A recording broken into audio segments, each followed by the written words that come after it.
They say a house is just a place where you hang your hat, but a home is where the world can't get at you. My mother used to say that. Never understood it until I had something worth protecting. My name's George. I'm 82 years old. Been in this house since 1987. Bought it for $62,000 with my wife, Elena. Thought we were robbing the bank at that price. We raised two daughters here, Maria and Charlotte. Elena passed 6 winters ago. Cancer took her slow, like it wanted her to suffer. She died in the back bedroom, the one facing the garden she planted. Since then, it's just me and the quiet. 3 bedrooms, 1.5 baths, a front porch where Elena and I used to sit every evening until the mosquitoes chased us inside. Every room holds her. Every squeaky floorboard remembers her footsteps. The dent in the refrigerator door from when Maria slammed it in 1994 because we wouldn't let her go to a cons. The lilac bush by the fence that Charlotte planted for a school project and somehow kept alive. The worn spot on the kitchen floor where Elena stood every morning making coffee, always in the exact same place. I'm not leaving this house, but my daughters have other ideas. It started about 4 months back. Regular Sunday dinner, my place, like we've done since Elena died. Maria brought a casserole. Charlotte brought wine. We're eating meatloaf when Maria puts her fork down with that look she gets when she's been practicing what to say. Dad, we need to talk about something. I kept chewing. About what? About you being here alone. Charlotte's voice goes soft when she's nervous. It's a big house for one person. The stairs alone. What if something happens? Nothing's going to happen. You don't know that. Maria's the blunt one, always was. Mom died 6 years ago. You're 82. The house needs maintenance. The yard needs work. It's too much. I've managed fine. Dad, listen. Charlotte pulls out her phone, shows me pictures of a place. We've been looking at some independent living communities. They're beautiful, Dad. There's a gym, a pool, group activities. You'd have people your own age around. You mean an old folks' home? No, Dad. It's independent living. You have your own apartment, your own kitchen. But there's help if you need it. I looked at the pictures, smiling old people playing cards, smiling old people on a walking path, smiling old people at a wine and cheese night. Nobody looks that happy in real life. I'm not interested. Just think about it, Charlotte said. We already scheduled some tours. I stared at them both. You scheduled tours without asking me? We wanted to be proactive, Dad. Maria's jaw set hard. We're not trying to upset you. We're trying to help. I don't need that kind of help. We didn't talk much after that. But they didn't stop. Brochures started showing up in my mail.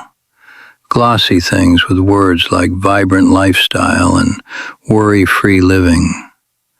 Maria called every other day with just wondering if you'd given it any more thought.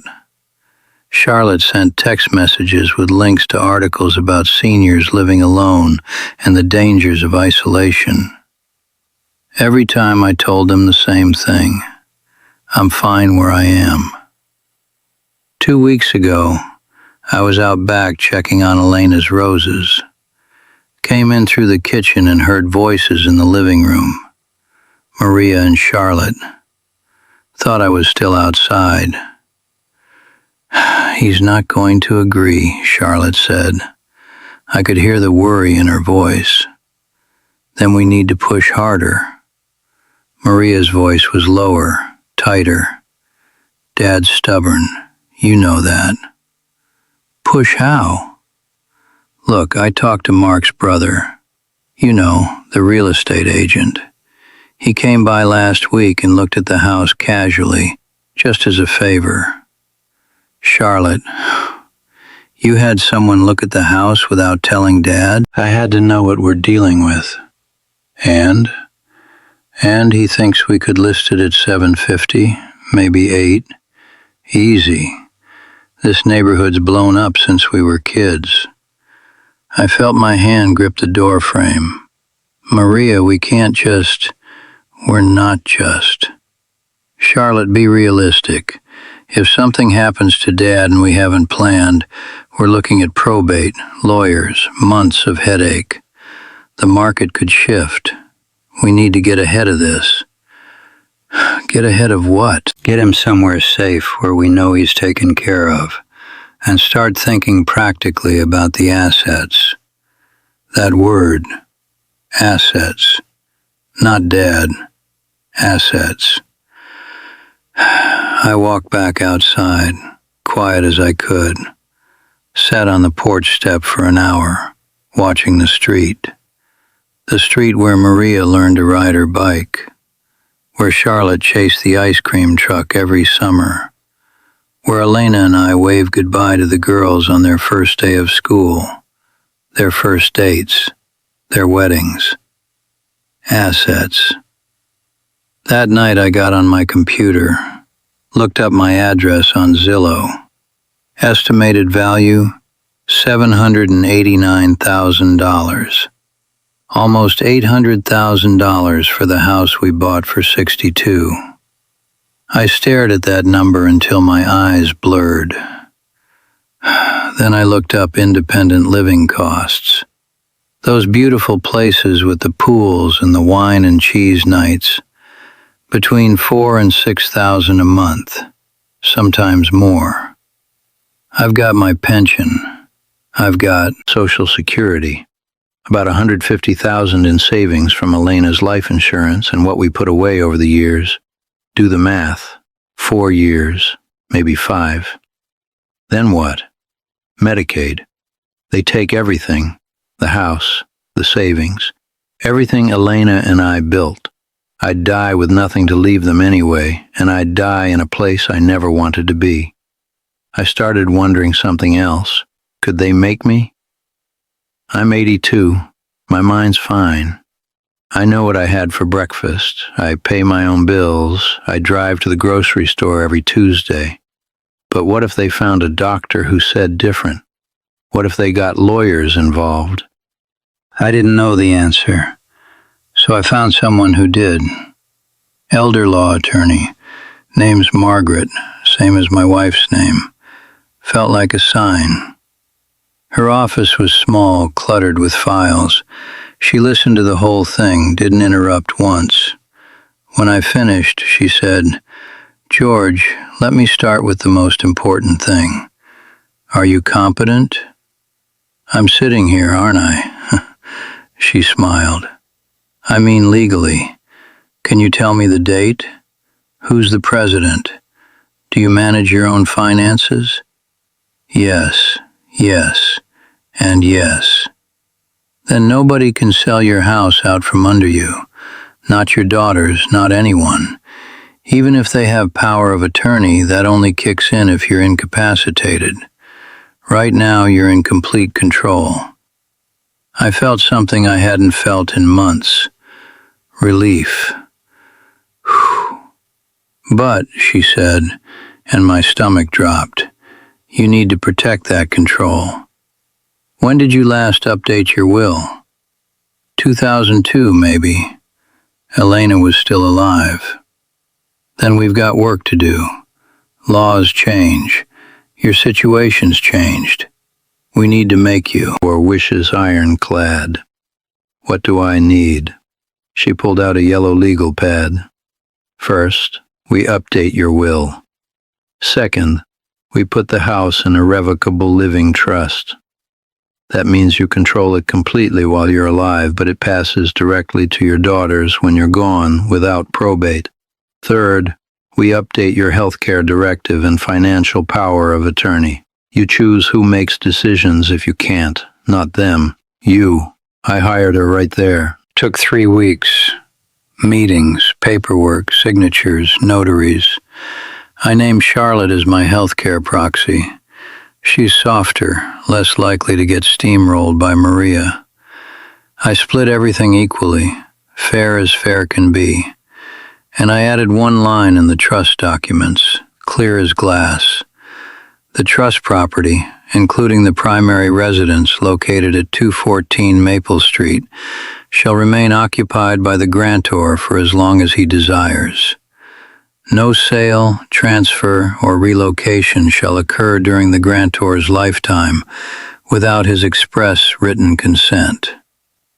When I walked out of that last meeting with the signed and notarized documents in my hand, I felt taller, like I'd been carrying something heavy and didn't know it until I put it down. Last Sunday they came for dinner. I made Elena's spaghetti recipe, the one with the secret ingredient nobody ever guessed was a pinch of cinnamon. We ate.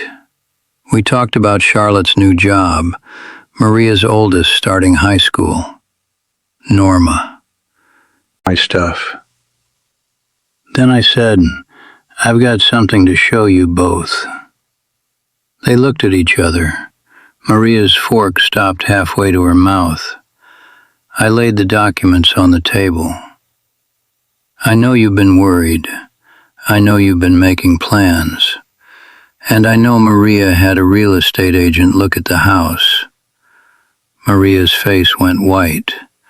Charlotte looked at her sister, then at me. I'm not angry, but I'm not stupid either. I met with an attorney, got everything updated. The house stays mine until I'm gone. After that, it's yours, equally. Sell it, keep it, I don't care. But while I'm breathing, I'm staying here. Dad, Maria started, we were just trying to... I held up my hand. I know what you were trying to do, and I know part of it was love, but part of it wasn't, and that's okay. That's human. But you need to understand something. I'm 82. I'm not confused. I'm not incapable. I get to decide how I live, not you. Charlotte was crying, quiet tears running down her cheeks. I'm sorry, Daddy. We got carried away. I know, baby. It's okay. It's handled now. Maria just stared at the documents. Finally, she said, You really had it all figured out. I had to. That's what you do when something matters. That was 2 weeks ago. Things are different now. Quieter. Ma, Maria calls less, visits more. Charlotte came by yesterday just to sit on the porch with me like she used to when she was little and didn't want to go inside yet. I'm still here. In the house where Elena's roses still come up every spring, where the dent in the refrigerator still tells Maria's story, where the lilac bush by the fence keeps proving Charlotte wrong about having a black thumb. I'm 82 years old. I buried my wife. I raised my daughters. I paid off my mortgage. I've earned the right to wake up in my own bedroom every morning and make coffee standing in the exact same spot Elena stood for 30 years. And nobody gets to take that from me. If someone's making plans about your life without you, don't wait. Don't hope they'll come to their senses. Get a lawyer. Update your paperwork. Protect what's yours. Because a home isn't just walls and a roof. It's your history, your dignity, your one little corner of the world that belongs to you, and you don't lose that just because you get old. Thanks for listening. If this meant something to you, share it with someone who needs to hear it.